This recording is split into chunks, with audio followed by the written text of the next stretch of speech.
Cek 121 cek. Oh, sinyal apa ya? Ini belum.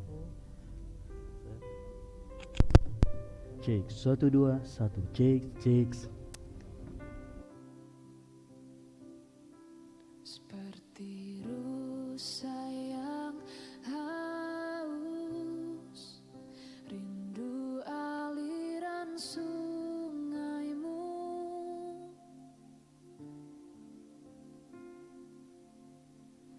Hatiku tak tahan menunggumu.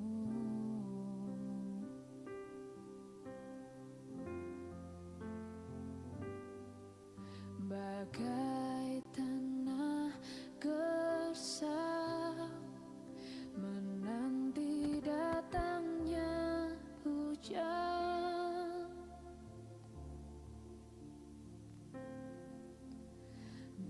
Begitupun jiwaku, Tuhan.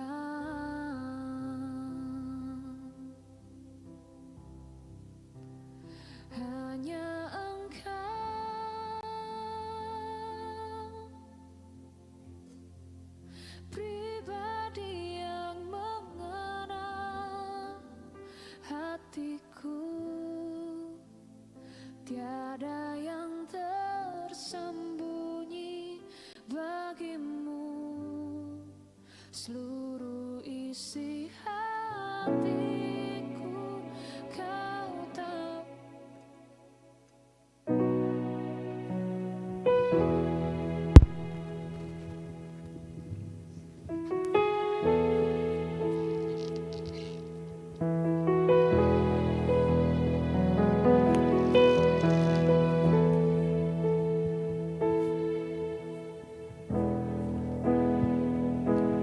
Puji Tuhan, shalom, selamat pagi.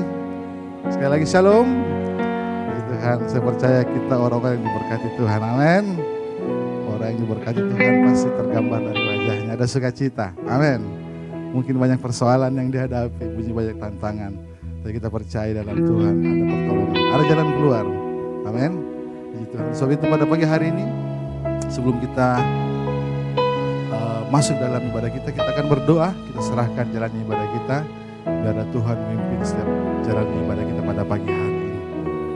Terima kasih Tuhan atas segala kasih anugerah Tuhan dalam hidup kami sampai saat ini. Tuhan, tak habis-habisnya kebaikan-Mu dalam hidup kami ya Bapa. Selalu baru tiap hari, rahmat-Mu Tuhan selalu baru bagi kami. Dan biarlah Tuhan, hari demi hari Tuhan, hidup kami selalu dipimpin oleh Roh-Mu Tuhan. Kami selalu berjalan dalam kebenaran firman-Mu ya Bapa. Dan pada saat ini Tuhan, kami Engkau kumpulkan di tempat ini, rindu memuji menyembah-Mu ya Bapa. Kuduskan seluruh kehidupan kami Tuhan, hati pikiran kami ya Bapa, agar kami layak di hadapan Tuhan. Dan biarlah curahkan Roh-Mu pada pagi hari ini Tuhan, melawat setiap kami ya Bapa. Baik yang ada di tempat ini, yang di perjalanan maupun masih di rumah Tuhan. Engkau hantar mereka ke tempat ini dengan selamat ya Bapa. Taruh setiap pujian penyembahan dalam bibir mulut kami Tuhan. Taruh Roh-Mu Tuhan menguasai hidup kami ya Bapa. Sehingga kami bisa merasakan hadirat Tuhan, jamahan Tuhan. Kami dipulihkan, kami diberkati pada pagi hari ini. Terima kasih Tuhan, kami menikmati saat-saat yang indah bersama dengan Engkau Bapa. Kuduskan, sucikan kami semuanya Bapa. Di dalam nama Yesus, kami serahkan ibadah kami pada pagi hari ini. Amin. Terima kasih. Mari persiapkan, angkat Roh-Mu di hadapan Tuhan. Sebab yang Dia yang terindah dalam hidup kita, yang termanis dalam hidup kita. Terima kasih Tuhan.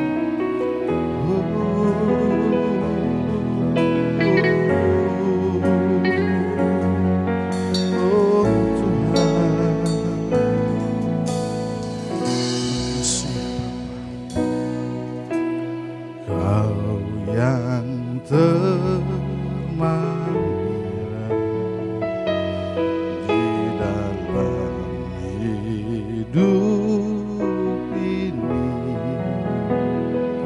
Tiada Allah Tuhan yang seperti Engkau, besar perkasa penuh kemuliaan. Kau yang termanis di dalam hidup ini, cinta Kau lebih dari segalanya, besar kasih setiamu kepadaku. Ku sembah Kau ya Allahku, ku tinggikan namamu selalu. Tiada lutut Kau bertelut, menyembah Yesus Tuhan Raja. Ku sembah Kau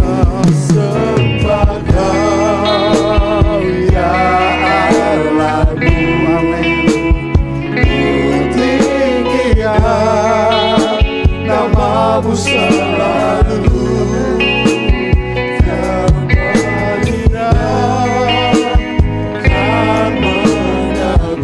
Engkaulah Yesus, Engkaulah Yesus Tuhan Rajaku. Biarlah ini menjadi pengakuan hidup kita kepada Tuhan, sebab hanya Dia yang layak kita sembah. Hanya Yesus tolong hidup kita. Terima kasih Tuhan, terima kasih Yesus. Kau yang terindah, amin. Dalam hidup kami hanya Engkau Tuhan. Hidup ini tiada Allah Tuhan yang seperti Engkau, besar perkasa penuh kemuliaan. Katakan, Kau yang termanis ya Yesus, Kau yang termanis dalam hidupku. Hidup ini ku cinta Kau,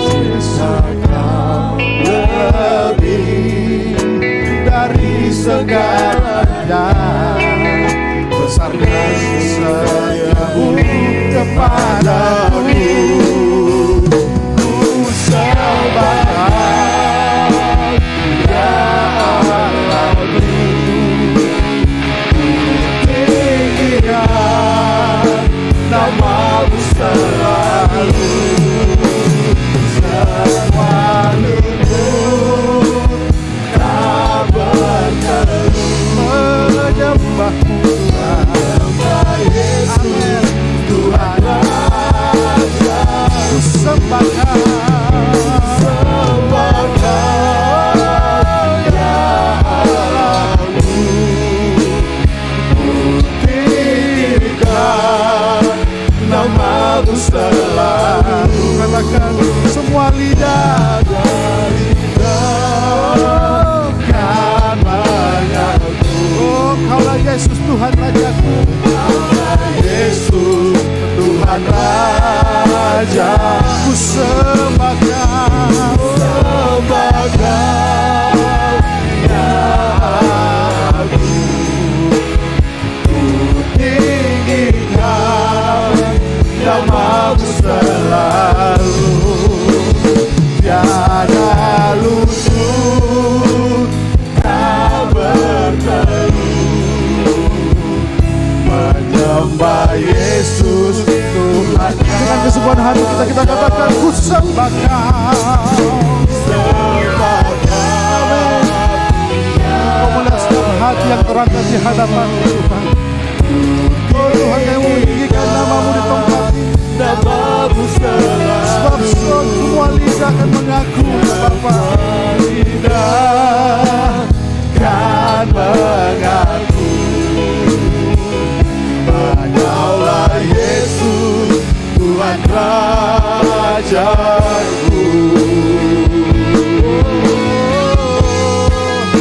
sembah Tuhan saat ini. Haleluya. Sebab hanya nama-Mu Tuhan yang kami tinggikan di tempat ini. Hanya Engkau yang layak Tuhan. Hanya Engkau lah Tuhan kepunyaan kami. Tidak ada yang lain Tuhan. Hanya Engkau yang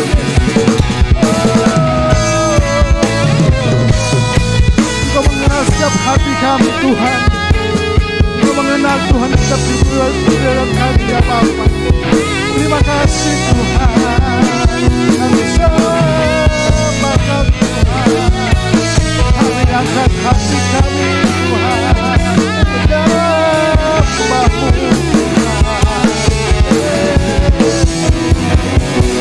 Engkau yang mengerti hidup kami Tuhan. Engkau yang mengerti keadaan kami ya Bapa. Engkau mengerti kesedihan kami Tuhan. Engkau tahu kedalaman hati kami ya Bapa. Tak ada yang tersembunyi di hadapan-Mu. Oleh sebab itu Tuhan, yang menyatakan Tuhan nama-Mu di tempat ini. Yang meninggikan nama-Mu Tuhan. Haleluya. Sembah Tuhan. Karena semua lidah akan menyembah Tuhan. Semua lutut akan bertelut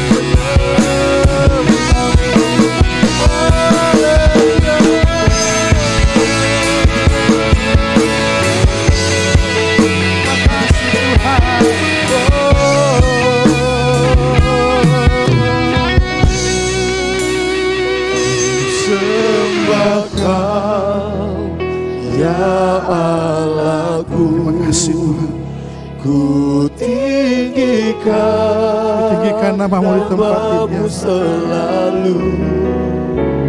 Tiada lutut tak bertelut menyembah Yesus Tuhan Raja. Mari sama-sama kita angkat tangan di hadapan Tuhan. Katakan, ku sembah Kau Tuhan.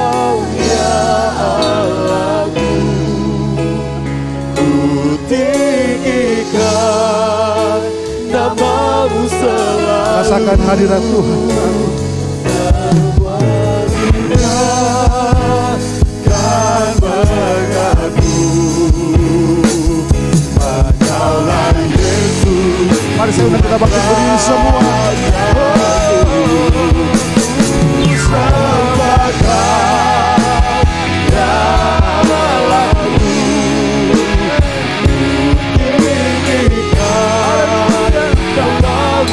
Setiap tangan-tangan yang terangkat di hadapan-Mu ya Tuhan. Kita akan menyembah-Mu. Engkaulah Yesus Tuhan Raja. Engkaulah Yesus Tuhan Rajaku. Yesus Tuhan Rajaku. Engkaulah Yesus Tuhan Rajaku.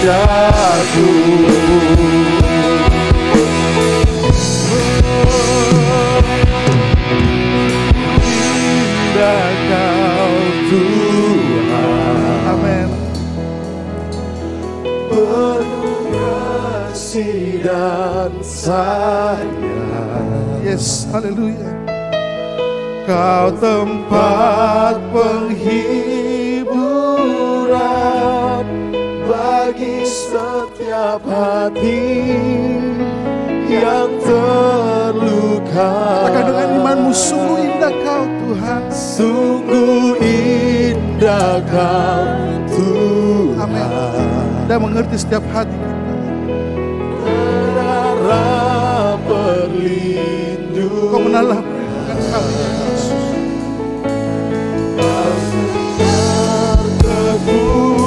Kekuatan bagi semua orang yang membutuhkan.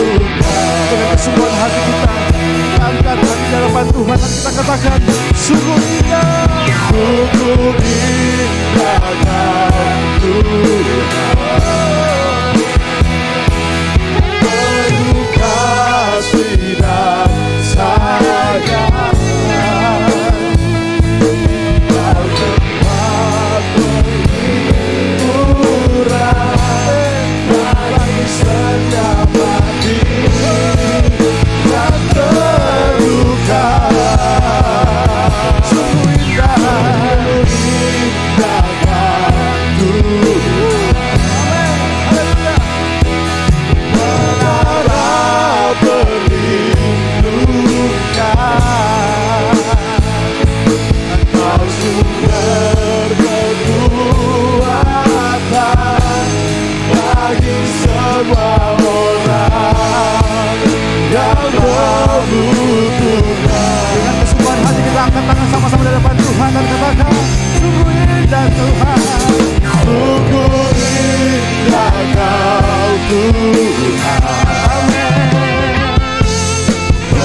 tempat ini. Berkekuatan bagi semua orang yang terluka. Sungguh indahkan Tuhan, menara perlindungan. Kau sumber kekuatan bagi semua orang yang membutuhkan. Katakan sumber kekuatan. Haleluya. Sumber kekuatan. Katakan dengan imanmu, sumber kekuatan. Sumber kekuatan. Sumber kekuatan bagi semua orang yang membutuhkan. Haleluya. Oh, terima kasih Tuhan. Sumber kekuatanku. Suara-suara paling meriah bagi Tuhan kita. Terima kasih Tuhan. Kalau sumber kekuatan kami Tuhan, tak ada yang lain Tuhan selain Engkau di tempat ini ya Bapa. Sebab itu Tuhan kami rindu untuk memuji Engkau lebih dahsyat lagi Tuhan. Urapi kami Bapa. Di dalam nama Yesus, kami semua yang ingin bersorak-sorak bagi Tuhan, kita sama-sama katakan amin. Sekali lagi berikan sorak-sorak bagi Tuhan kita. Haleluya. Kami sorakan haleluya depan Tuhan.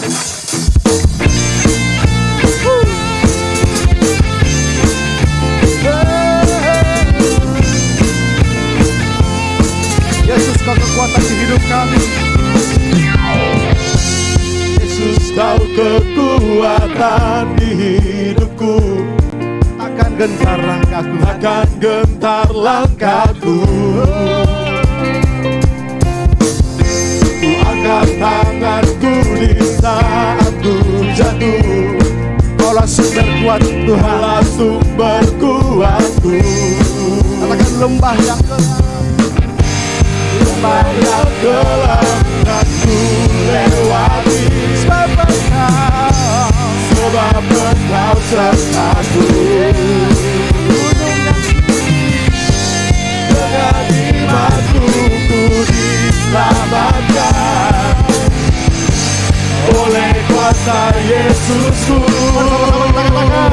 Ku angkat tanganku, ku sorakan haleluya. Amin.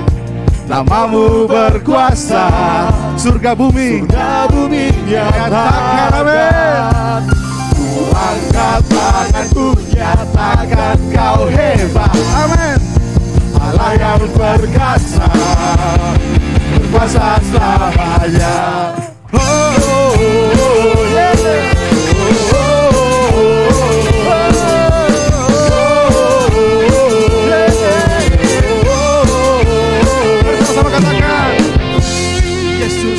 Kekuatan di hidupku. Takkan gentar langkahku. Takkan gentar langkahku. Kau angkutku.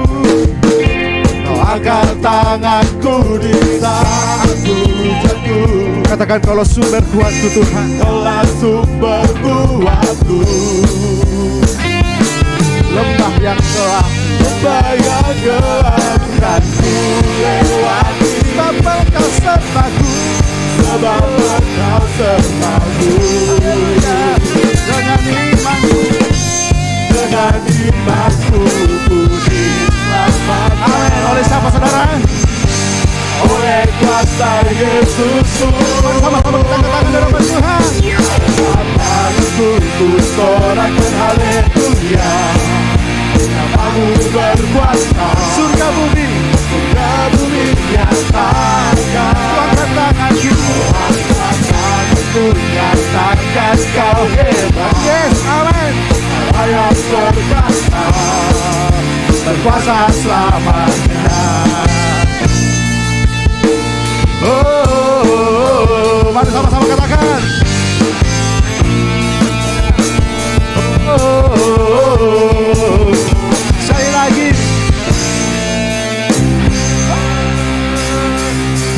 Angkat tangan. ku sorakan haleluya. Nama Tuhan berkuasa. Namamu berkuasa, surga bumi nyatakan. Saya lagi katakan ku angkat tanganku. Ku nyatakan kau hebat, Allah yang berkuasa, berkuasa selamanya. Aku angkat tanganku, ku sorakan haleluya. Namamu berkuasa, bumi nyatakan. Tanganku nyatakan kau hebat, Allah yang berkuasa, berkuasa selamanya.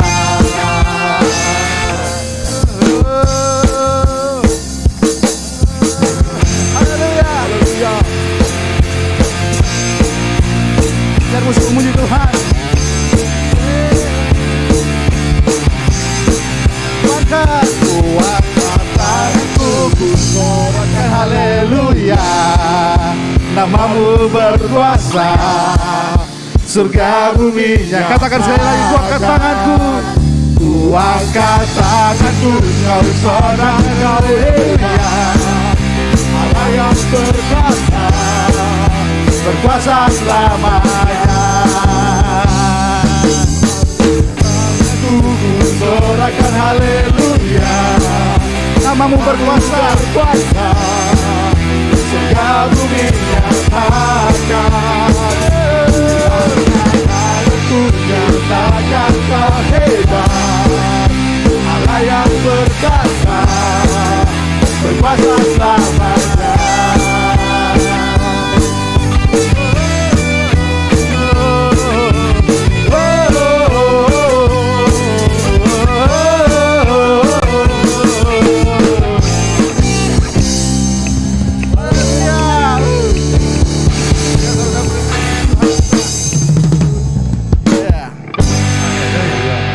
Masih suka memuji Tuhan, amin. Amin. Sebelum kita lanjut lagu kedua, mari lihat dulu kiri kananmu.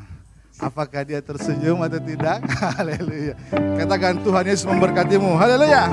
Mari kita serukan namanya di tempat ini. Haleluya. Tuhan Yesus Maha Besar, amin.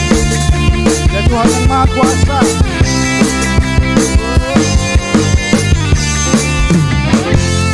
Katakan sama-sama. Tuhanku Maha Besar. Tuhanku Maha Besar, Amin. Tuhanku Maha Kuasa, Raja segala raja. Nyatakan tergoyahkan, Nyatakan tergoyahkan, nyatakan terkalahkan. terkalahkan. Dia hidup dan berkuasa. Bersama-sama kita serukan nama Yesus. Serukan namanya, Yesus Tuhan Raja.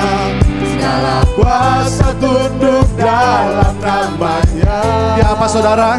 Tuhan kita apa saudara? Luar Amin. biasa, berkuasa mulia. Yesus nama di atas segala nama. Nama Tuhan di atas segala nama. Nama Yesus kami beri di tempat ini. Haleluya. Sama-sama katakan Tuhanku. Tuhanku Maha Besar, Tuhanku. Tuhanku Maha Kuasa, Raja segala raja. Akan tergoyahkan.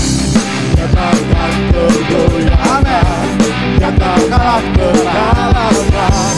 Dia hidup dan berkuasa.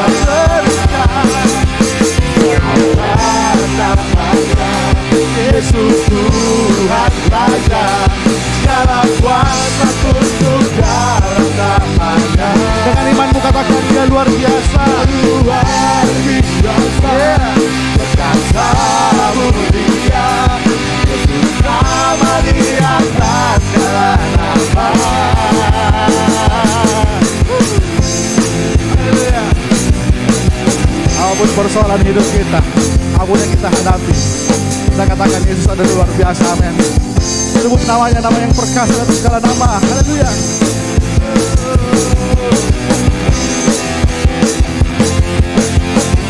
Terima kasih Tuhan. sama-sama kita serukan namanya di tempat ini. Serukan namanya, Yesus Tuhan Raja. Segala kuasa tunduk dalam namanya. Dia sungguh luar biasa, amin, saudara. Dia luar biasa, perkasa mulia. Yesus nama di atas segala nama. Serukan namanya, Yesus Tuhan Raja. Segala kuasa tunduk dalam namanya. Dia luar biasa, perkasa mulia. Yesus nama di atas segala nama. Katakan dengan imanmu, Yesus nama di atas segala nama.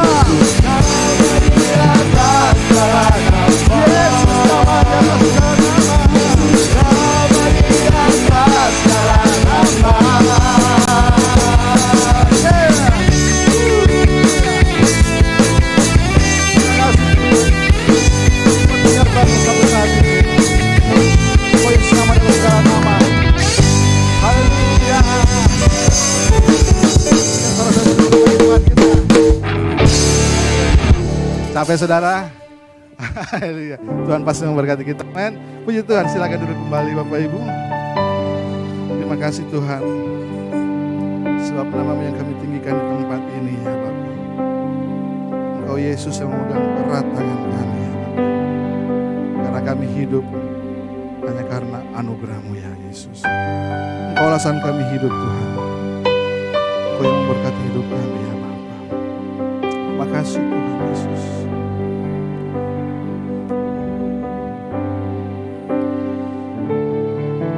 Hidup karena anugerah-Mu, tiada satu pun dapat ku banggakan, semua karena cinta-Mu. Amin. Ini hidupku, pimpin jalanku. Sekali katakan kasih-Mu, kasih-Mu mengubah hidupku. Engkau memilih kami ya Tuhan. Memilihku, selamatkan hidupku, semua karena cinta-Mu. Ini hidup kami Tuhan.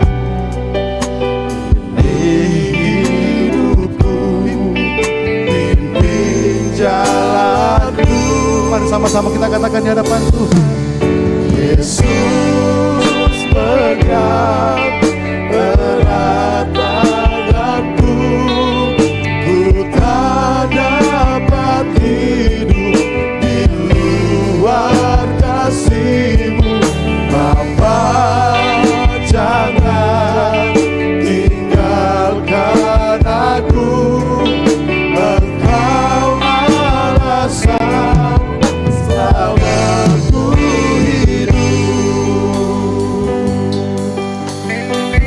Kasih-Mu mengubah hidupku Tuhan. Kasih-Mu mengubah hidupku. Amin. Kau memilihku ya Yesus. Memilihku, selamatkan hidupku, semua karena cinta-Mu.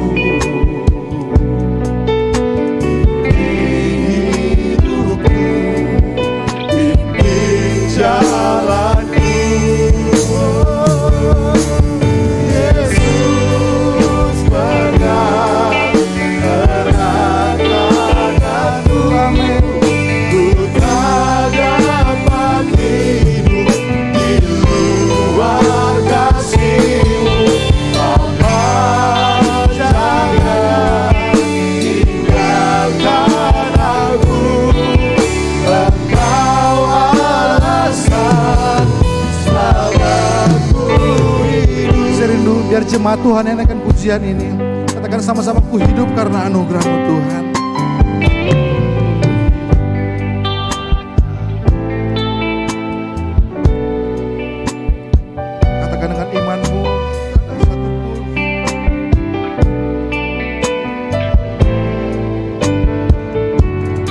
semua. Amin. Ini hidup kami Tuhan.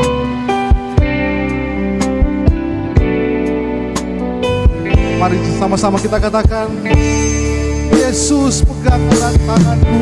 Yesus pegang erat tanganku, ku tak dapat hidup di luar kasih-Mu.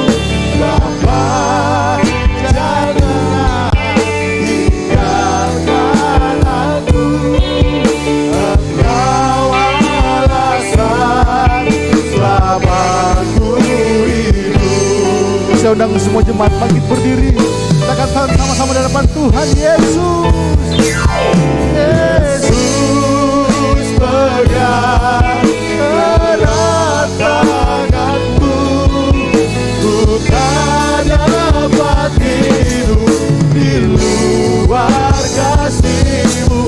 Saya undang hambanya untuk mendengar firman Tuhan. Ada anak sekolah minggu lagi ke depan didoakan. Aku, Engkau alasan selamatku hidup. Yesus pegang erat tanganku, ku tak dapat hidup di luar kasih-Mu. Bapa, jangan tinggalkan aku, Engkau alasan selamatku hidup. Yesus pegang erat Mari sama-sama kita katakan di hadapan Tuhan. Dalam penyerahan hidup kita di hadapan Tuhan. di luar kasih-Mu. Bapa, jangan tinggalkan aku, Engkau alasan selamatku hidup. Engkau alasan selamatku hidup. Engkau alasan selamatku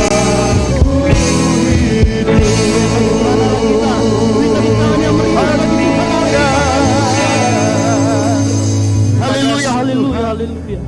Kami ucap syukur Tuhan buat pagi hari ini. Kalau ada kesempatan kami untuk bisa berkumpul bersama-sama di tempat ini, Tuhan tolong berikan setiap kami hati yang mau mendengarkan firman Tuhan, hati yang mau disegarkan oleh firman Tuhan, dan biarlah setiap kami dapat menjadi pelaku firman. Di dalam nama Tuhan Yesus Kristus kami ucap syukur dan berdoa. Haleluya, amin. Selamat pagi, shalom Bapak Saudara Ibu sekalian. Shalom. Bagaimana kabar hari ini? Luar biasa. Nah, pagi hari ini kita akan belajar firman Tuhan. Sebenarnya tema saya agak merasa kaget pagi hari ini. Begitu melihat tema yang diberikan oleh Badan Pengurus Pusat. Karena saya sebenarnya belum melihat tema bulan ini waktu kita mengumumkan mengenai persepuluhan yang akan kita atur. Ya. Kemudian sekarang saya pikir minggu pertama ini itu berbicara tentang persembahan yang benar. Ternyata saya salah lihat. Ternyata di bulan September kita berbicara tentang keuangan atau finansial. Nah, seharusnya khotbah kita pagi hari ini tentang persepuluhan itu ada di minggu ketiga. Tetapi oleh tuntunan Roh Kudus saya merasa bahwa khotbah kita pagi hari ini harus bertemakan tentang persepuluhan, karena beberapa jemaat yang mengatakan bahwa dengan sistem baru yang kita terapkan di dalam gereja ini tentunya kita perlu pemahaman persepuluhan yang benar. Ya. Oleh karena itu pagi hari ini kita akan belajar tentang persepuluhan. Nah, selama seminggu saya berbicara tentang persepuluhan. Saya mencari tahu, saya belajar tentang persepuluhan dari perspektif gereja dimanapun itu. Saya belajar dari gereja ortodoks, gereja reform, ada juga gereja karismatik, ada banyak. Ya. Di auksnya tolong agak dikecilin sedikit auksnya. Nah, pagi hari ini kita akan belajar firman Tuhan. Yang pertama, pengajaran tentang persepuluhan itu pengajaran tentang memberi yang benar. Ya, seperti yang kita ketahui bersama banyak kontroversi baik itu di gereja karismatik maupun di gereja non karismatik ada banyak kontroversi mengenai persepuluhan. Bagaimana persepuluhan? Apa dasarnya kita memberi persepuluhan? Lalu dikelola seperti apa? Lalu bagaimana pembagiannya? Apakah boleh dibagi? Ada banyak pertanyaan yang muncul. Terus bagaimana kalau misalkan saya bergereja di sini lalu saya berikan persembahan perpuluhan kepada hamba Tuhan yang di daerah atau yang di tempat terpencil? Nah, saya sendiri banyak menemukan pertanyaan seperti itu, baik entah itu ada di media sosial maupun ada di forum-forum yang membahas tentang itu. Nah, ada banyak, katanya disuruh pakai ini katanya ya. Oke. Nah, ada banyak permasalahan atau pertanyaan-pertanyaan yang muncul. Nah, lalu kemudian saya coba mengumpulkan, saya coba melakukan, kita coba melihat apa sih perspektif Alkitab yang benar tentang persepuluhan. Oleh karena itu kita akan melihat pagi hari ini, kita akan belajar, kita cepat saja ya, karena ini banyak sekali yang kita akan buka. Dan mengapa harus melakukan seperti ini? Karena kita memerlukan pengajaran yang benar supaya hati kita benar. Oleh karena itu saya senang sekali, banyak sekali jemaat Tuhan di tempat ini yang datang pagi hari ini, yang tentunya mau hatinya dikalibrasi ulang, disesuaikan ulang dengan firman Tuhan. Yang mau disesuaikan ulang, katakan amin. Nah, pertama yang kita melihat dari perjanjian lama, persepuluhan itu apa? Persepuluhan adalah 1/10 dari penghasilan kita. Tapi yang bagaimana? Nah, kita akan melihat yang pertama, perspektif dari sisi perjanjian lama atau sebelum Taurat. Nah, kita melihat di dalam perjanjian lama sebelum ada Taurat, ternyata ada 2 orang yang pernah memberikan persepuluhan. Yang pertama adalah Abram. Nah, kita buka Kejadian 14 ayat 20. Kejadian 14 ayat yang ke-20. Nah, kita buka dulu. Yang sudah ketemu katakan amin, saya akan cepat saja. Kejadian 14 ayat 20. Dan terpujilah Allah yang maha tinggi yang telah menyerahkan musuhmu ke tanganmu. Lalu Abram, perhatikan, lalu Abram memberikan kepadanya 1/10 dari semuanya. Nah, saya perlu ceritakan sedikit bahwa waktu itu Lot ditahan oleh raja-raja Sodom. Ada disebut di situ Raja Kedorlaomer. Lalu kemudian Abraham berperang dan menang. Nah, menurut peraturan atau kebiasaan saat itu, kalau dia menang maka dia boleh mengambil seluruh rampasan. Nah, pada saat dia pulang lalu kemudian bertemu dengan Melkisedek. Nah, siapa ini Melkisedek? Dia adalah imam Allah yang maha tinggi. Nah, kemudian atas dasar imannya Abraham memberikan 1/10 dari hasil rampasannya. Nah, perhatikan ada beberapa catatan. Yang pertama, sewaktu itu namanya belum Abraham tetapi Abraham. Bahwa Abram waktu itu dicatat hanya sekali itu memberikan persepuluhan dari hasil rampasan perang. Setelah itu Alkitab tidak pernah mencatat lagi Abram memberikan persepuluhan kepada Melkisedek. Nah, perhatikan. Ada banyak tafsiran yang mengatakan bahwa iya kalau dicatat terus bahwa perpuluhan itu diberikan oleh Abraham, maka nanti Alkitab isinya perpuluhan Abraham, perpuluhan Abraham. Ada yang menafsir seperti itu. Ada juga yang mengatakan memang betul hanya sekali saja Abraham memberikan persepuluhan. Tetapi apapun itu, poin yang kedua yang saya mau beritahukan bahwa Abraham memberikan persepuluhan bukan karena adanya perintah. Tetapi Abraham dalam ucapan syukurnya atas berkat kemenangannya memberikan 1/10 kepada Melkisedek. Melkisedek juga tidak pernah meminta persepuluhan dan tidak menjadikan persepuluhan dalam pemberian berkatnya. Karena waktu ketemu lalu kemudian Melkisedek memberkati Abraham. Lalu Abraham memberikan 1/10. Nah, pertanyaan berikutnya, siapakah Melkisedek? Nah, kalau Bapak Ibu mau tahu siapa Melkisedek, Melkisedek disebut sebagai gambaran imam Allah yang maha tinggi. Adalah bayang-bayang dari Yesus sendiri. Jadi Melkisedek itu ada di Ibrani 7 ayat 1-10. Bapak Ibu nanti baca Ibrani 7 ayat 1-10 mengenai Melkisedek. Coba kita buka ya. Jadi itu adalah gambaran Yesus tidak berbapa dan tidak beribu. Ibrani 7 ayat 1-10 nanti Bapak Ibu baca. Dan sepanjang perjanjian lama, kalau Ibu Bapak semua baca di Ibrani 6 ayat 20, di situ ada dikatakan oleh karena itu kita imam besar kita menurut peraturan Melkisedek. Nah, apa yang dimaksud dengan peraturan Melkisedek? Bapak Ibu kalau tahu, hanya ada satu orang dicatat di Alkitab di perjanjian lama, yaitu Melkisedek, yang mempunyai 2 jabatan, imam dan raja. Makanya disebut Raja Melkisedek, tetapi juga disebut Imam Melkisedek. Hanya satu orang di perjanjian lama yang mempunyai jabatan ganda, dan inilah yang makanya disebut peraturan Melkisedek. Oleh karena itu disebut Yesus juga statusnya sebagai imam dan raja kita juga. Betul? Dia sebagai imam, sebagai nabi, sebagai raja kita juga. Makanya disebut peraturan Melkisedek. Nah ini yang pertama kita temukan di dalam kitab Perjanjian Lama sebelum ada Taurat. Yang kedua, orang yang kedua yang memberikan persepuluhan adalah Yakub. Nah Yakub waktu lari dari saudaranya, kemudian dia sampai ke kota atau tempat yang namanya Luz. Dan kemudian waktu itu dia tidur, dia bermimpi. Pintu surga terbuka dan ada malaikat turun dan memberkati dia. Dan lalu kemudian Yakub bangun, dia mengatakan begini, saya tidak sadar bahwa di sini adalah pintu surga atau di sini portal ke surga. Lalu Yakub mengurapi tempat itu. Kejadian 28 ayat 22, kita buka sama-sama. Kejadian 22 ayat ke 28 ayat 22. Kejadian 28 ayat ke 22.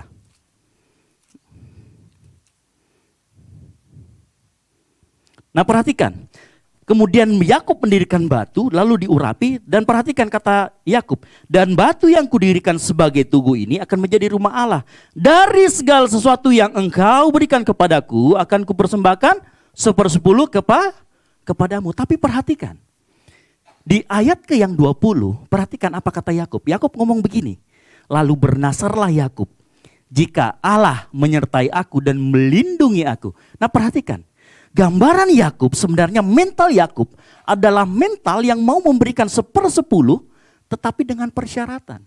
Dengan janji Tuhan dulu, dilihat dulu, dirasakan dulu berkat Tuhan baru mau memberikan. Jadi Yakub ini menurut catatan saya dan para ahli Alkitab setuju, Yakub ini tipologi orang Kristen ya, yang masih kurang dewasa. Yang maunya diberkati dulu baru memberi persepuluh. Makanya nih kawan tahu, jikalau Tuhan kasih baru saya kasih. Berapa banyak kita di sini yang seperti gambaran Yakub, kalau kita mau memberi persepuluhan atau memberikan persembahan. Saya mau beri persembahan asalkan Tuhan berkati saya. Ini tipikal Yakub. Bapak Ibu Saudara sekalian, apa yang ditulis di Alkitab itu tuh ditulis apa adanya. Yakub ini bukan orang yang benar. Kenapa? Ini jadi Yakub ini aslinya tukang tipu. Saya nggak ngomong sembarangan, ini asli tukang tipu. Bapaknya ditipu, saudaranya ditipu, ya. Yakub ini tukang tipu. Makanya nanti dirubah namanya menjadi Israel. Bapaknya ditipu. Nah kenapa bisa menipu-nipu gini? Karena dimanjakan sama mamanya. Jadi tukang tipu. Nah tipikal yang seperti ini, ya, orang Kristen yang kurang dewasa. Sehingga dengan Tuhan sepertinya apa? Dagang, investasi. Tuhan saya kasih kamu 1/10, ingat janjimu 30% ya. 30 kali lipat, 60 kali lipat, 100 kali lipat. Kalau disuruh milih pasti pilihnya 100 kali lipat. Sama Tuhan ada hitung-hitungan. Nah ini dua orang yang memberikan persepuluhan sebelum zaman Taurat. Lalu bagaimana di zaman Taurat itu sendiri? Nah perhatikan. Sewaktu kita masuk ke zaman Taurat, sewaktu Musa ada zaman Taurat, sebenarnya di dalam persepuluhan itu punya 3 jenis. Ya, saya setuju bahwa persepuluhan itu ada 3 jenisnya. Yang pertama, Bilangan 18 ayat 24. Kita buka Bilangan 18 ayat yang 24. Bilangan 18 ayat yang ke-24.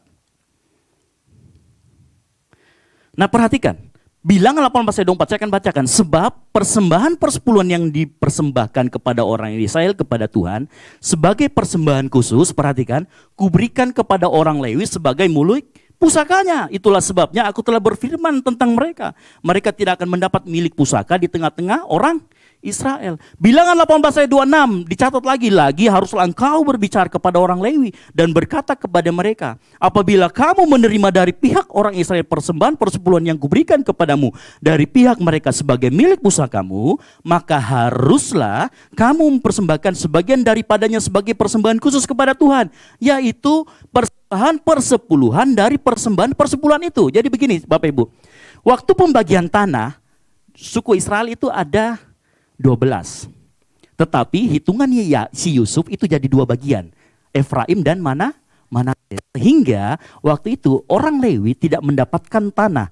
Waktu mereka tanah perjanjian. Nah apa bagian mereka? Bagian mereka adalah Tuhan sendiri.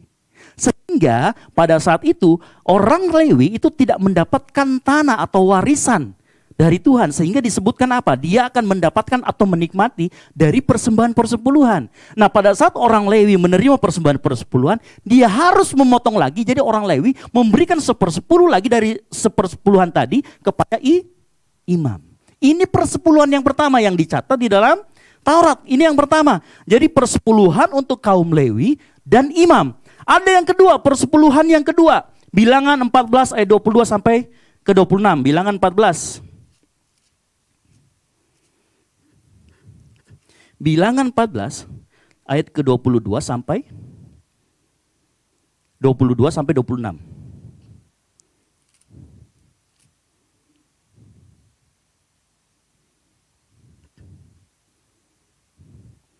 Bilangan 18, sorry. Bilangan 14 ayat 22 sampai 26. Oh, sorry. Saya agak sedikit ini.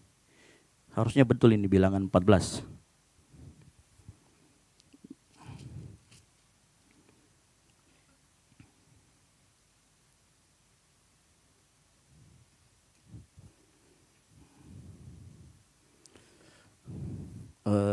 Saya coba lihat dulu.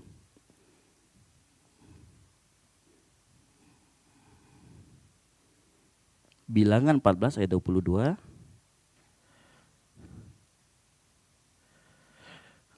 Mungkin agak sedikit ini ya. Ntar saya cari dulu sebentar. Ini perlu kita pahami.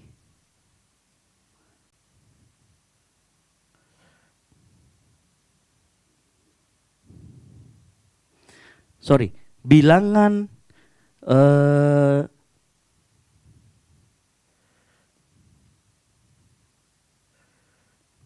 bilangan 18 ayat 26 sudah tadi kita bacakan.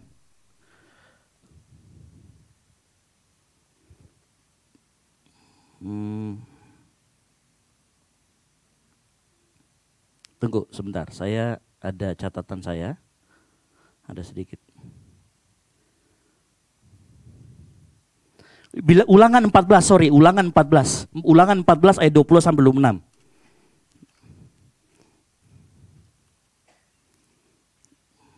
Ulangan 14 ayat yang ke-26. 24 sampai ke 22 sampai 26. Bacakan. Haruslah engkau mempersembahkan 1/10 dari seluruh benih yang tumbuh di ladangmu tahun demi tahun di hadapan Tuhan Allahmu di tempat yang akan dipilihnya untuk membuat namanya diam di sana. Haruslah engkau, perhatikan, haruslah engkau memakan persembahan persepuluhan dari gandummu, dari anggurmu dan minyakmu, ataupun dari anak-anak sulung lembu sapimu dan kambing dombamu, supaya engkau belajar untuk selalu takut akan Tuhan Allahmu. Dan perhatikan, apabila dalam hal engkau diberkati Tuhan Allahmu, jalan itu terlalu jauh bagimu, maksudnya jalan tempat mau mempersembahkan, sehingga engkau tidak dapat mengangkutnya karena tempat yang dipilih Tuhan untuk menegakkan namanya di sana terlalu jauh dari tempatmu, maka haruslah engkau diuangkan dan membawa uang itu ke dalam bungkusan dan pergi ke tempat yang akan dipilih itu, dan haruslah engkau membelanjakan uang itu untuk segala yang disukai hatimu. Perhatikan, segala yang disukai hatimu, untuk lembu sapi atau kambing domba, untuk anggur atau minuman yang memabukkan, atau apapun yang diingini hatimu. Dan haruslah engkau makan di sana di hadapan Tuhan Allahmu dan bersukaria engkau dan seisi rumahmu. Nah, persembahan yang kedua ini adalah persepuluhan untuk hari-hari raya. Orang Israel punya hari raya banyak. Ada Pentakosta, ada hari raya Pondok Daun. Dan mereka ini 3 kali selama setahun harus pergi. Ya, harus pergi ke Yerusalem untuk merayakan hari-hari raya. Jadi pada hari-hari raya bangsa Israel wajib dikumpulkan di Yerusalem. Pada saat mereka berkumpul itu, maka mereka akan membawa segala macam persembahan, yaitu persepuluhan yang kedua. Persepuluhan itu kemudian nanti akan dinikmati bersama-sama. Jadi bukan dinikmati oleh imam saja, tetapi oleh yang membawa dan orang-orang yang ada di situ. Jadi persepuluhan yang kedua ini dari rakyat untuk rakyat. Nah, ada kemudian persepuluhan yang ketiga. Ulangan 14 ayat 28 sampai yang ke-29. Nah, perhatikan, Ulangan 14 ayat 28. Nah, perhatikan, ada lagi persepuluhan yang ketiga.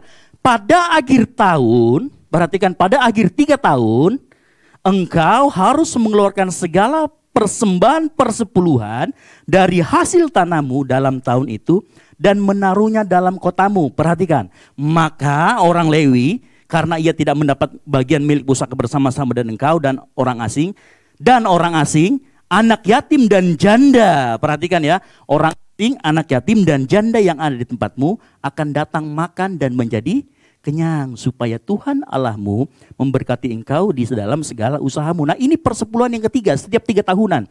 Jadi sebenarnya Bapak Ibu, kalau Bapak Ibu saudara orangnya pelit, jangan jadi orang Israel. Karena orang Israel mempersembahkan persepuluhannya ada 3. Kalau hitungan-hitungan saya, catatan saya, orang Israel punya persembahan itu 23,3%. 10% persembahan yang perpuluhan yang pertama, yang kedua untuk hari raya, yang ketiga 3 tahunan, 10% dari 3 tahunan, kemudian dibagi 3 sekitar 3,33%. Jadi orang Israel itu punya total persepuluhan itu ada berapa? 1/10, 23,33%. Nah, Bapak Ibu Saudara, persembahan yang ketiga tadi, yang perpuluhan 3 tahun ini spesial. Karena setiap 3 tahun sekali. Lalu mereka akan kumpulkan ke kota-kota. Lalu kemudian dibagi-bagi kepada orang Lewi, kepada orang asing janda-janda. Nah, catatan saya di sini terhadap 3 seperpuluhan ini begini. Persembahan perpuluhan ini mungkin dihitung per tahun ya. Dikatakan di sini dihitung semua per tahun. Lalu kemudian, mengapa dihitung per tahun? Karena waktu itu persembahan orang Israel itu hasil tanah, bercocok tanam dan beternak. Bapak Ibu bayangkan kalau sapi setiap bulan brojol, apa enggak untung tukang sapi ya kan? Tapi karena persembahan mereka dari hasil bumi dan beternak, makanya perhitungannya adalah tahunan. Karena tidak tiap bulan pohon tumbuhan itu berbuah, ada masanya, ada musimnya. Nah, itulah kenapa di sini dihitung per tahun. Nah, tapi kenapa kalau kemudian kalau begitu hanya persepuluhan harus dihitung hanya dari hasil ternak dan bercocok tanam dong. Perhatikan, Alkitab kalau menulis seperti ini itu mewakili seluruh pekerjaan. Bukan hanya bercocok tanam, nanti kalau begitu pemahamannya hanya boleh petani yang memberikan persepuluhan. Lalu bagaimana dengan orang bea cukai dan orang pajak? Kan begitu.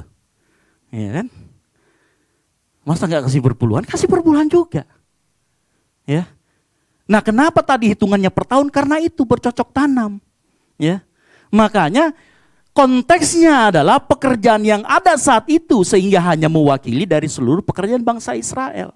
Makanya perhatikan Bapak Ibu, setiap kali Tuhan berbicara tentang berkat, pasti Tuhan akan berbicara hujan. Kenapa berbicara tentang hujan? Karena memang waktu itu, makanya waktu Maliaki 3 ayat 10, lihatlah aku akan membukakan tingkap langit, artinya diberi hujan.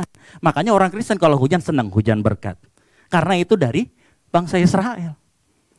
Jadi kalau misalkan tanya, kan ini Pak, ini persembahan persepuluhan per tahun. Ya karena konteksnya waktu itu hasil bumi.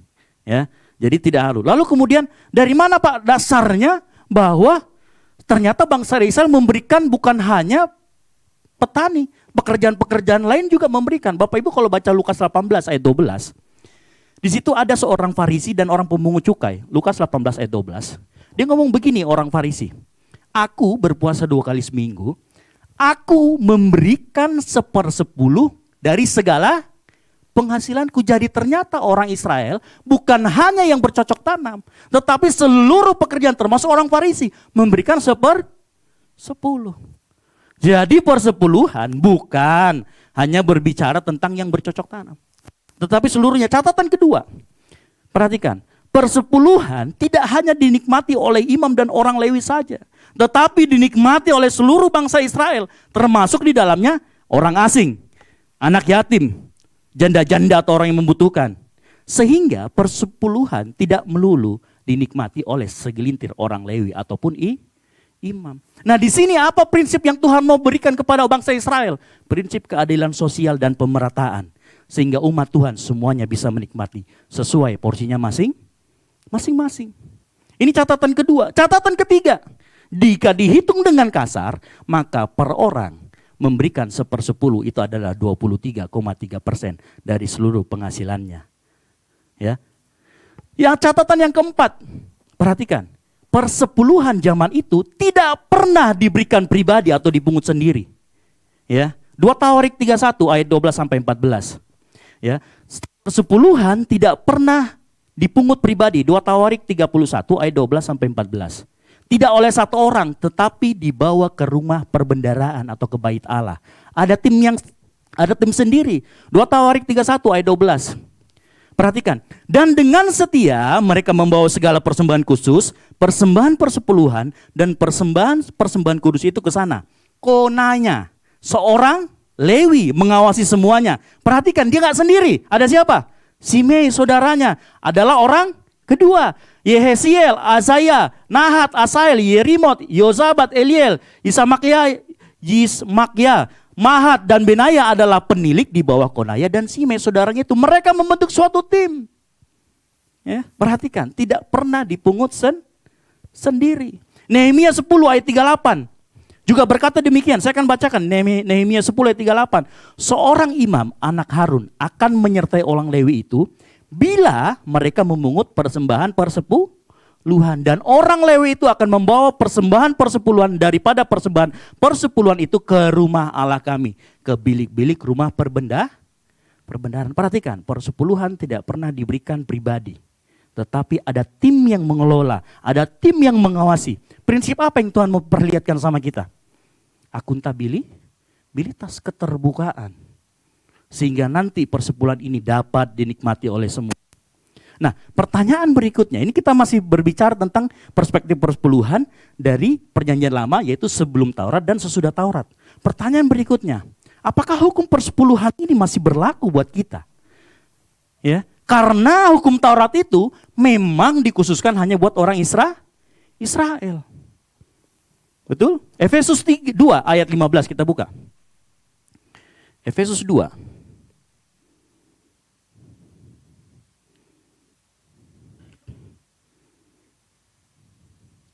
Efesus 2 ayat 15. Perhatikan, saya akan bacakan. Sebab dengan matinya sebagai manusia, siapa matinya siapa? Yesus ya. Ia telah apa? Membatalkan hukum Taurat dengan segala perintah dan ketentuannya untuk menciptakan keduanya menjadi satu manusia baru di dalam dirinya. Dan dengan itu mengadakan damai sejahtera. Apakah hukum Taurat masih berlaku saat ini? Jelas firman Tuhan ngomong, sudah dibatalkan dan sudah digenapi. Ibrani 7 ayat 12 mengatakan lagi demikian, Ibrani 7 ayat 12. Sebab jikalau imamat berubah, imamnya berubah, imam besarnya berubah, dengan sendirinya berubah pula hukum Taurat itu.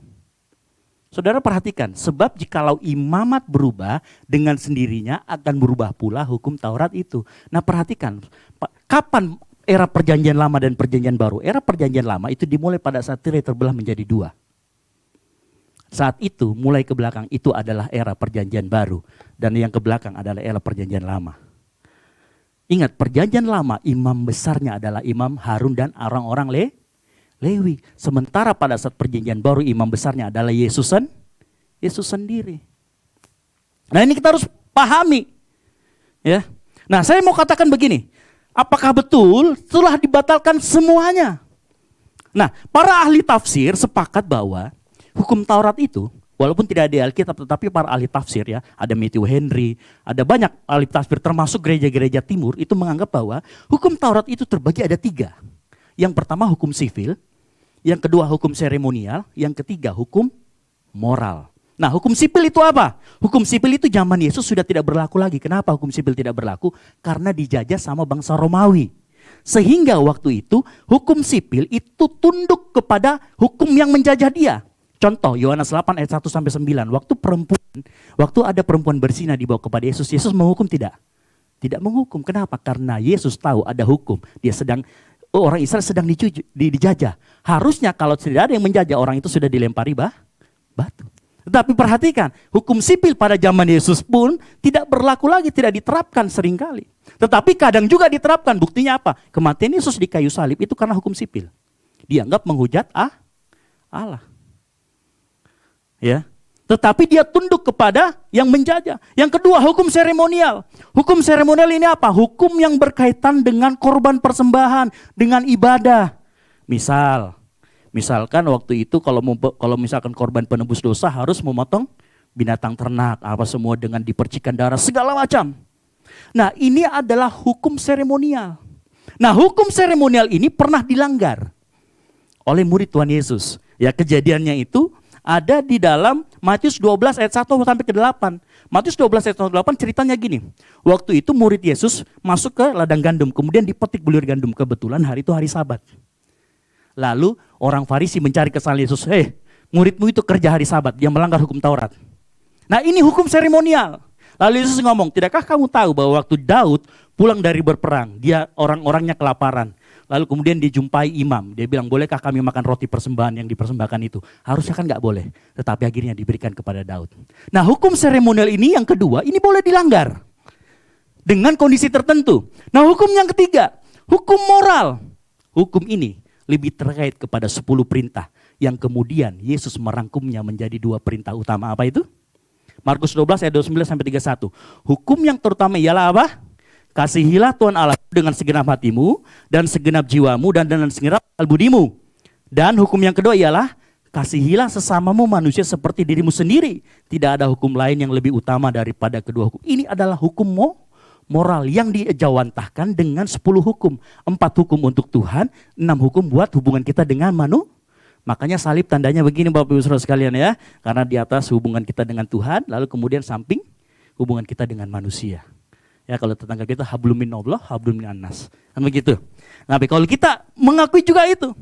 Hukum moral ini Bapak Ibu Saudara sekalian tidak boleh dilanggar sama sekali apapun yang terjadi. Apapun yang terjadi. Mau apapun yang terjadi tidak boleh sama sekali dilanggar. Jadi hukum moral ini ya, seperti yang Yesus katakan di Matius 5 ayat 18. Matius 5 ayat 18 kita baca. Aku berkata kepadamu, sesungguhnya selama belum lenyap langit dan bumi ini, 1 iota atau 1 titik pun tidak akan dia tiadakan dari hukum Taurat sebelum semuanya terjadi. Perhatikan. Makanya saya bilang tadi, hukum Taurat itu dibatalkan, tetapi hukum Taurat yang mana yang dibatalkan? Nah, Yesus sendiri pernah ngomong, kalau misalkan ini kita misalnya Efesus 2 ayat 5 itu kita pegang mentah-mentah, loh berarti bertentangan dong dengan ini. Tetapi tidak bertentangan Bapak Ibu Saudara sekalian. Karena yang dimaksud dengan Yesus di sini, di Matius ini itu berbicara tentang hukum moral yang dia berikan langsung 10 hukum. Ya, Bapak Ibu kalau tahu 10 hukum sipil dan hukum seremonial itu betul melalui ilham Tuhan, tetapi ditulis langsung oleh Tuhan. Ya, kalau kita baca kejadiannya di mana Daud waktu itu menerima 10 loh batu, nah itulah 10 perintah hukum Taurat itu. Makanya hukum moral itu adalah refleksi dari moral Tuhan itu sendiri. Makanya mau keadaan apapun hukum moral ini tidak boleh dilanggar. Ya. Oleh karena itu begini, kalau saya mau jelaskan di sini, hukum Taurat yang dimaksudkan adalah hukum moral yang merupakan prinsip utama dari hukum-hukum tadi yang saya sebutkan. Dan ini tidak boleh dilanggar. Sehingga apabila kita terjemahkan yang dimaksud di sini, contoh misalkan. Pada Lukas 11 tadi ayat 42 dikatakan begini. Tetapi celakalah kamu, hai orang Farisi, sebab kamu membayar persepuluhan dari selasi, inggu dan segala jenis sayuran, tetapi kamu mengabaikan apa? Keadilan dan kasih Allah. Dia memberikan persepuluhan tetapi motivasinya bukan karena kasih Allah. Pada Lukas ini, Lukas 14 ini, Lukas 11 ayat 42 ini, Yesus tidak pernah menentang praktek persepuluhan. Tetapi Yesus mengkritisi motivasi yang mendasarinya. Karena kenapa? Hukum moral itu sebenarnya adalah hukum yang mendasari dari 10 perintah. Sekarang saya mau tanya Bapak Ibu, apakah di zaman sekarang kita masih melakukan hukum moral 10 perintah itu? Masih tidak? Masih. Ada yang membunuh di sini? Perintah Tuhan jangan membunuh. Bukankah perintah Tuhan juga jangan menyebut Tuhan Allahmu? Hormati ayah dan ibumu. 10 perintah itu tetap kita lakukan. Tetapi dasarnya bukan karena hukum Taurat lagi. Tetapi karena Tuhan sudah merubah itu menjadi motivasi kasih akan Tuhan. Nah perhatikan, makanya kalau kita berbicara apakah betul dibatalkan? Ya dibatalkan, tetapi bukan hukum moralnya. Yesus membalikan hukum moral itu. Ya. Jadi Yesus itu selalu berbicara mengenai inti atau prinsip hukum moral tadi. Sehingga Efesus 2 ayat yang ke-15 tadi dengan Matius 5 ayat 18 tidak akan saling berkontradiksi. Makanya ini sering juga jadi permasalahan. Loh, orang Kristen itu enggak mengakui hukum Taurat, tetapi Yesus bilang hukum Taurat itu tidak boleh lenyap ini. Ini Yesus yang ngomong. Ada juga yang menafsirkan, itu hanya khusus untuk bangsa Israel. Kalau bukan orang Israel nggak perlu ngikutin. Ya, tapi saya kasih tahu di sini, maksudnya adalah seperti itu. Nah, pembagian hukum ini penting. Supaya apa? Jadi walaupun hukum Taurat, yaitu hukum seremonial dan sivil lagi tadi, sipil itu sudah tidak berlaku. Tetapi prinsip hukum moral masih tetap kita lakukan. Dan Tuhan Yesus tidak pernah membatalkan itu. Dan bahkan menyetujui orang. Makanya begini, seringkali orang berbicara tentang persepuluhan, itu menggunakan Maleakhi 3 ayat 10. Maleakhi 3 ayat 10, ya seringkali digunakan orang untuk mendorong persepuluhan.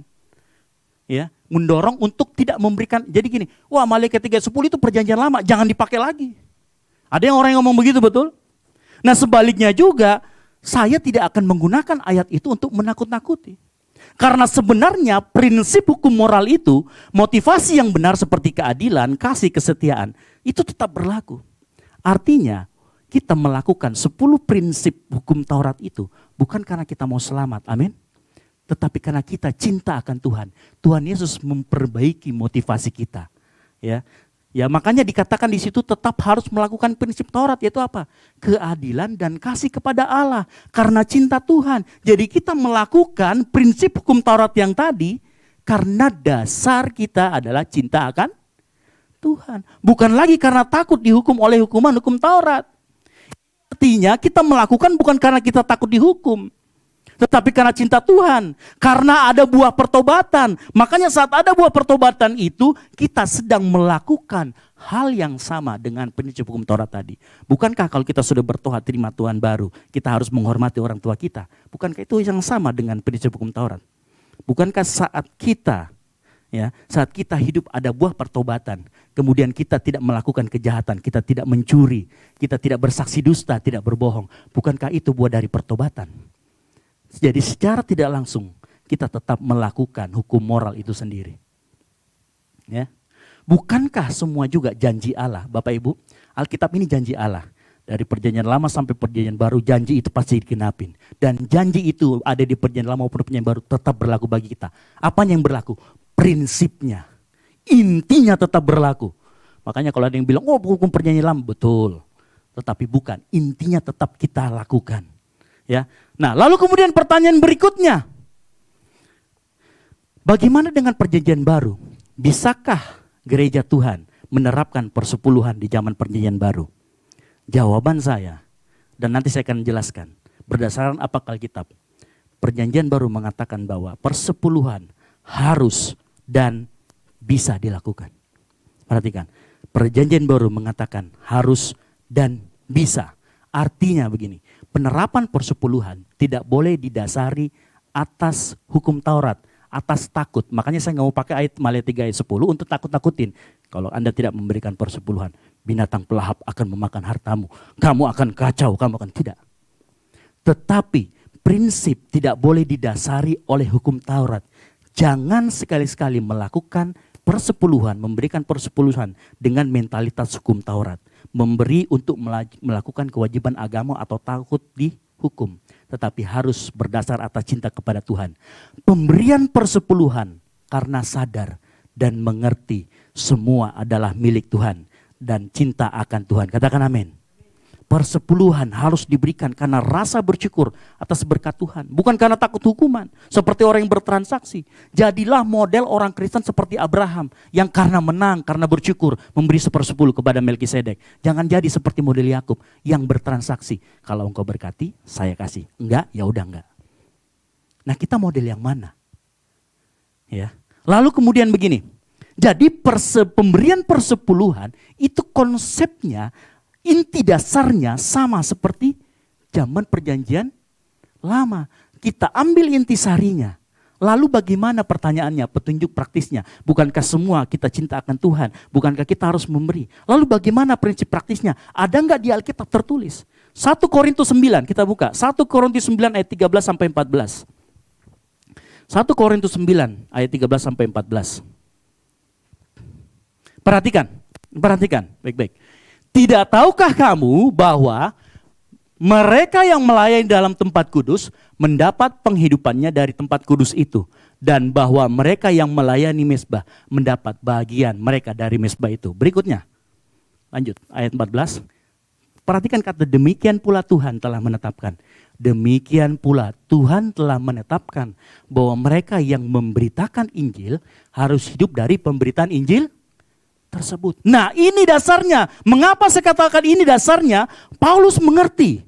Paulus itu mengerti bahwa perjanjian lama adalah bayang-bayang dari perjanjian baru. Dan perjanjian baru adalah perjanjian lama yang telah disingkapkan. Oleh karena itu kita tidak pernah membuang perjanjian lama. Karena perjanjian lama memuat petunjuk-petunjuk praktis tentang apa yang harus kita lakukan tentang keuangan kita. Katakan setuju. Yang amin. Yang amin katakan setuju. Amin ya. Nah jadi begini. Prinsipnya tetap sama. Petunjuk praktisnya ada di kitab perjanjian lama. Makanya Paulus berani menuliskan seperti ini. Mengacu kepada tidak lain adalah mengacu kepada, mengapa Paulus menulis seperti ini? Demikian pula Tuhan telah menetapkan bahwa yang memberitakan Injil harus hidup dari pemberitaan Injil. Karena Paulus mengacu kepada tidak lain dan tidak bukan adalah berbagai macam persembahan persepuluhan yang dulu dipraktikkan oleh bangsa Israel.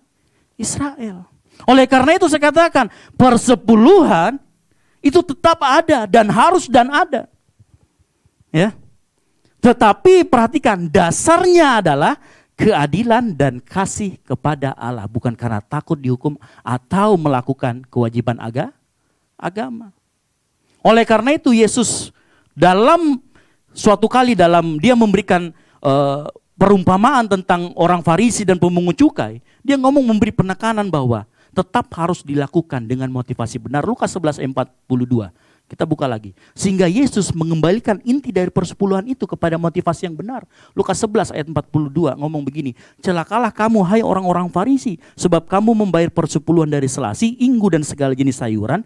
Tetapi kamu mengabaikan keadilan dan kasih Allah. Perhatikan kata yang satu harus dilakukan. Dan yang lain jangan diabaikan. Prinsipnya harus semuanya dilakukan. Lalu bagaimana? Apa yang mendasari kita memberi 1/10? 1 Korintus 16 ayat 2. 1 Korintus 16 ayat 2.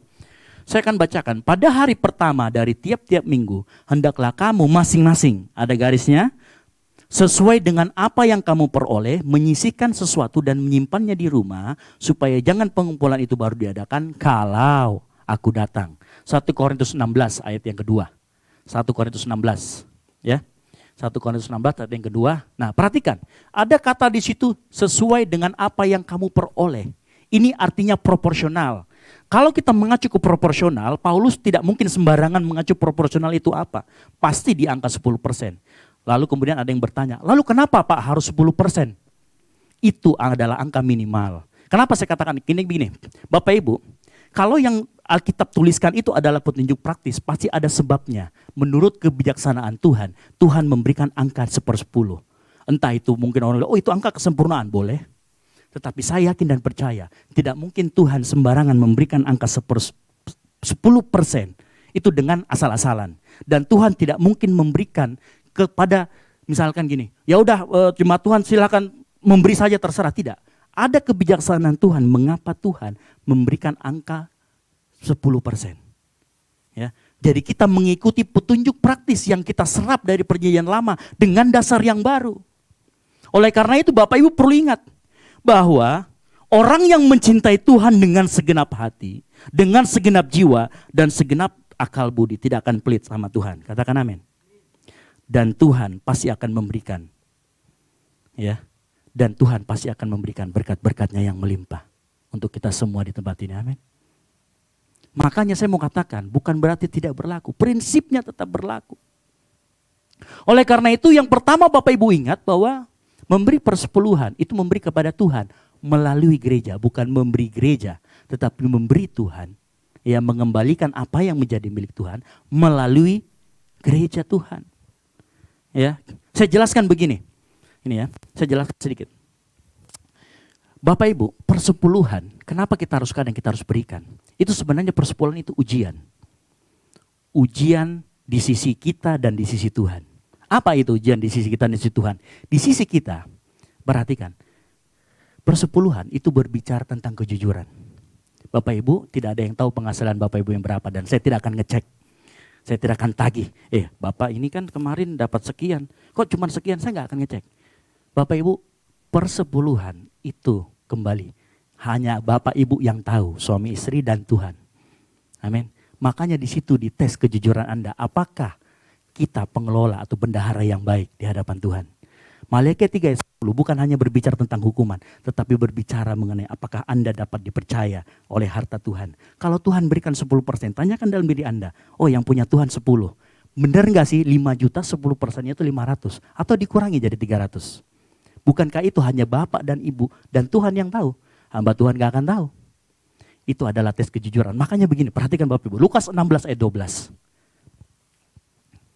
Lukas 16 ayat yang ke-12.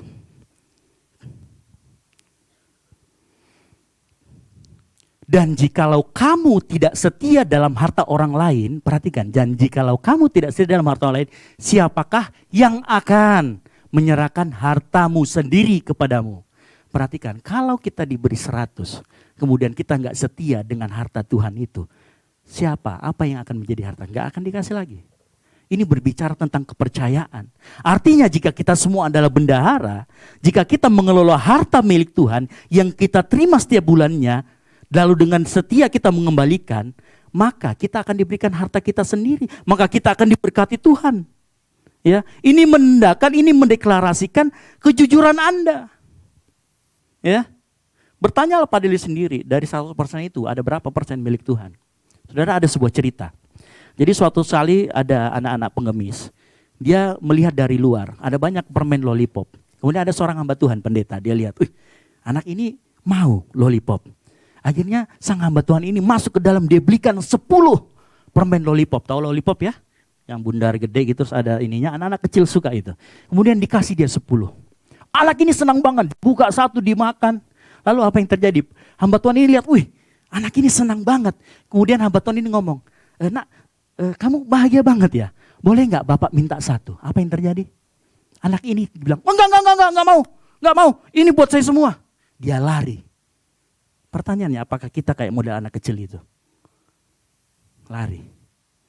Makanya disinilah ujian kejujuran. Kalau Anda dipercayakan dengan berkat Tuhan, tanyakan berapa yang punya Tuhan.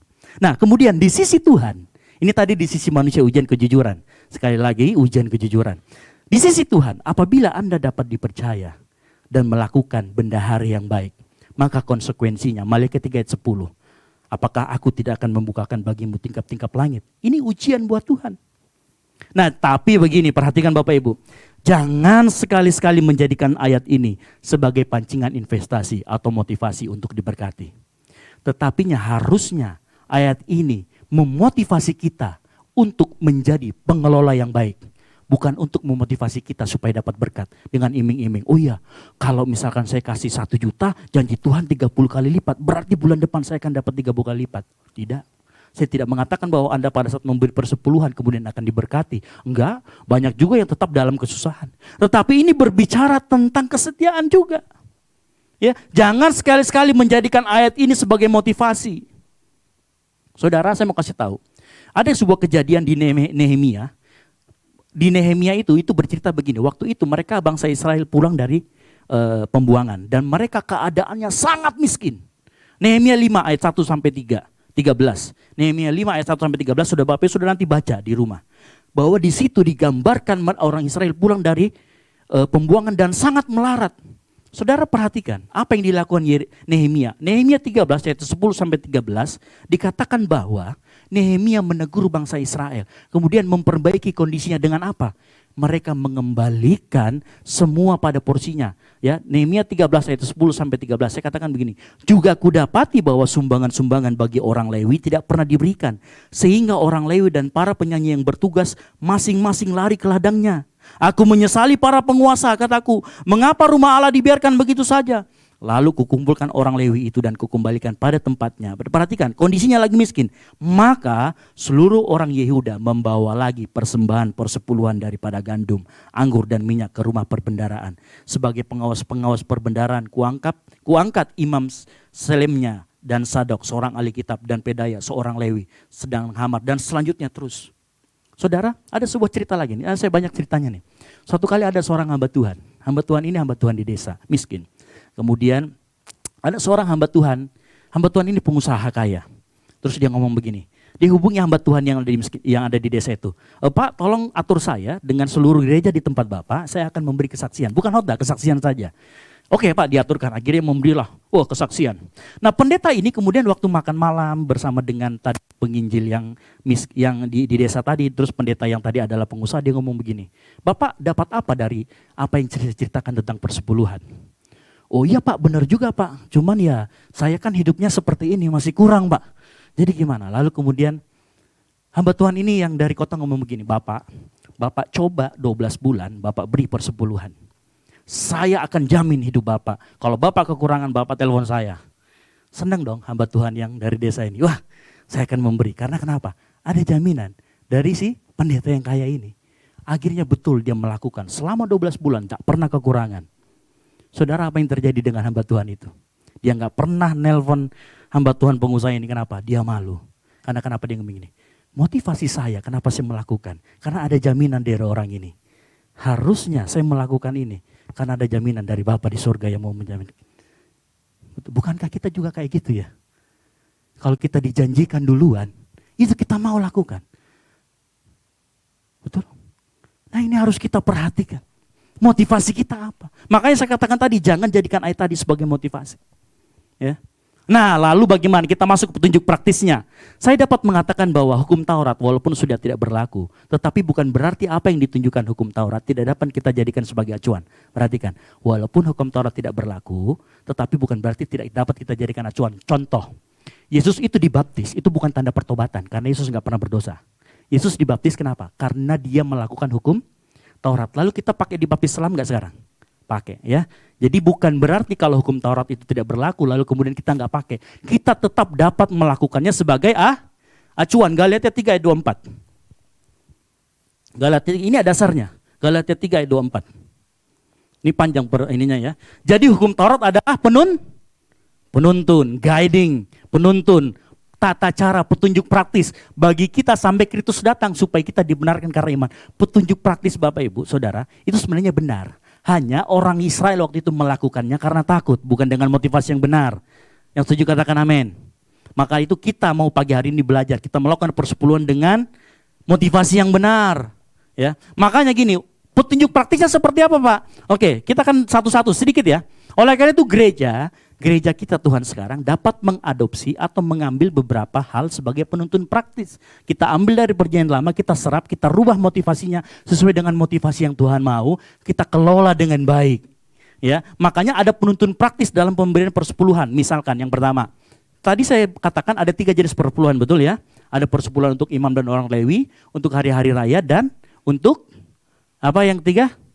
Imam dan untuk janda-janda dan orang-orang orang-orang miskin ya. Jadi ada perpuluhan 3 tahunan, jadi ada 3 ya, untuk imam Lewi dan para imam, untuk hari-hari raya dan perpuluhan 3 tahunan. Nah, 1/10 yang pertama dalam perjanjian lama disebut untuk orang imam dan Lewi, Bilangan 18 ayat 24. Ya, nanti silakan dibuka. Diberikan kepada gereja atau orang atau hamba Tuhan yang memang penghidupannya melayani Tuhan di tempat ini. Sesuai dengan 1 Korintus 9 ayat 13 sampai 14. Nah kalau kemudian bertanya, Pak, per 10 itu 1/10 hitungnya dari mana? Dari penghasilan saya bersih atau kotor? Ya kan gitu ya. Nah saya tanya balik, yang bersih kayak bagaimana menurutmu? Oh yang bersih itu Pak saya kurangi dulu listrik, air, kos-kosan. Ya itu mah nggak boleh. Jadi persepuluhan itu dihitung dari penghasilan kotor kita. Kalau seperti itu, kalau dibilang oh penghasilan kotor saya itu maksud saya Pak saya ada potongan pajak di kantor. Jadi saya terima persi itu misalkan saya cuma terima 5 juta Pak. Ya sudah berarti 500.000, jangan dipotong dulu. Air, listrik, apa semua jadi tinggal 500, berarti 50.000 doang ngasihnya kan gitu. Tapi ini kebenaran firman ya, jadi 1/10 dari mana? Kalau kita membaca penuntun atau petunjuk praktis yang ada zaman dulu tertulis di Alkitab, di perjanjian lama, ya tentu saja dari penghasilan setiap bulannya. Dulu kalau orang Israel itu menghitung ternaknya itu, jadi begini, ternaknya itu misalkan ada 10, dihitung. 1 lompat, 2 lompat, 3. Nah yang ke-10 itu harus langsung diambil untuk Tuhan. Caranya seperti itu. Nah artinya kalau kita saat ini, kenapa lalu kemudian, mengapa kalau dulu per tahun, sekarang per bulan? Saya sudah jelaskan tadi ya, perjanjian lama itu secara konteksnya memang orang secara garis besar adalah hasil bumi. Makanya tidak mengeluarkan panen setiap bulannya, tetapi setiap tahunnya, makanya hitungannya per tahun. Namun saat ini, konteksnya kita saat ini itu menerima per bulan. Makanya diberikan per bulan. Yang setuju katakan amin. Nah, lalu persepuluhan itu tadi bagaimana cara pemberiannya? Nah, kalau di gereja ini kita memulai era baru dengan membentuk tim perbendaharaan. Ya, jadi tim perbendaharaan itu kita dasarnya dari mana? 2 tawarik tadi, ada tim yang mengelola. Ya, nanti kita akan tabiskan tim yang mengelola ada 4 orang. Maminya Dev, kemudian Ibu Budi, Ibu Ros, dan Ibu Mary. Nah, kita nanti akan mengelola, diatur baik-baik, dicatat semua pengeluaran dan pemasukan, termasuk penghidupan untuk Ibu Gembala. Ya, jadi kita sudah membentuk tim. Makanya hari Minggu nanti kita akan memberi persumbulan. Kalau misalkan Bapak Ibu nggak mau, misalkan waduh saya nggak bawa cash, silakan. Nah, minggu kemarin kita sudah bikin rekening gereja BCA, ya nanti akan ditampilkan. Ya, ditampilkan rekening gereja itu berapa, nanti silakan ditransfer dari situ kalau nggak mau repot. Ya, nah perhatikan, yang harus Bapak Ibu sudah perhatikan, ya, jangan sekali-sekali kalau judulnya persepuluhan memberikan kepada pribadi langsung. Ini saya ingatkan. Kenapa saya ingatkan seperti ini? Ada seorang hamba Tuhan yang khotbah. Saya lihat di YouTube nih, jadi bukan saya ngomong. Jadi kutipan dia ngomong begini. Ada banyak orang yang merusak hamba Tuhannya sendiri. Dengan apa? Memberikan langsung kepada hamba Tuhan. Saudara bayangkan, kalau Jumatnya 1.000, gaji rata-rata 5 juta. Ya, 500 ngasih 500 ribu ngasih kali 1.000. Pendetanya sendiri 500 juta. Betul? Dikelola pribadi. Apa enggak merusak? Hamba Tuhan ini ngomong, ada banyak orang yang saya lihat, kemudian dia mengatakan, itu hak gembala. Ada banyak yang melakukan seperti itu. Kehidupan finansialnya bukan semakin bagus, anak-anaknya ketergantungan dengan uang. Ini hamba Tuhan yang ngomong, bukan saya, serius. Karena saya betul-betul belajar. Jadi makanya saya kasih tahu Bapak Ibu Saudara sekalian, tolong, kalau judulnya persepuluhan, jangan diberikan kepada pribadi hamba Tuhan. Kalau Bapak Ibu mau memberikan persembahan pribadi kepada hamba Tuhan, kepada Ibu Gembala, di amplop kita ada persembahan 1, ada persembahan 2, betul? Persembahan 1 itu untuk Ibu Gembala. Persembahan kedua itu untuk kas gereja. Jadi kalau Bapak Ibu merasa, oh saya tergerak oleh Tuhan, didorong Tuhan untuk memberikan kepada Ibu Gembala, banyakin di persembahan 1. Jangan potong dari persepuluhan. Kenapa? Nanti saya akan jelaskan. Karena ada 3 tadi ya. Jadi persembahan yang pertama ini khusus untuk orang imam dan orang Lewi. Nah, lalu kemudian setelah dikumpulkan ini akan dibuat apa? Nah, petunjuk praktisnya kalau dipergunakan untuk orang Lewi, maka dalam konteks masa kini akan digunakan untuk membiayai seluruh pembiayaan yang meliputi operasional gereja, kebutuhan pastori, listrik, air, kemudian mensupport pelayanan-pelayanan yang ada seperti anak pemuda, anak sekolah minggu, WBI. Keren juga kalau kita WBI berani ngundang, misalkan Ibu Debbie Basir, kita undang ke sini. Kenapa tidak? Kalau kita memang punya dananya. Kita bikin seminar.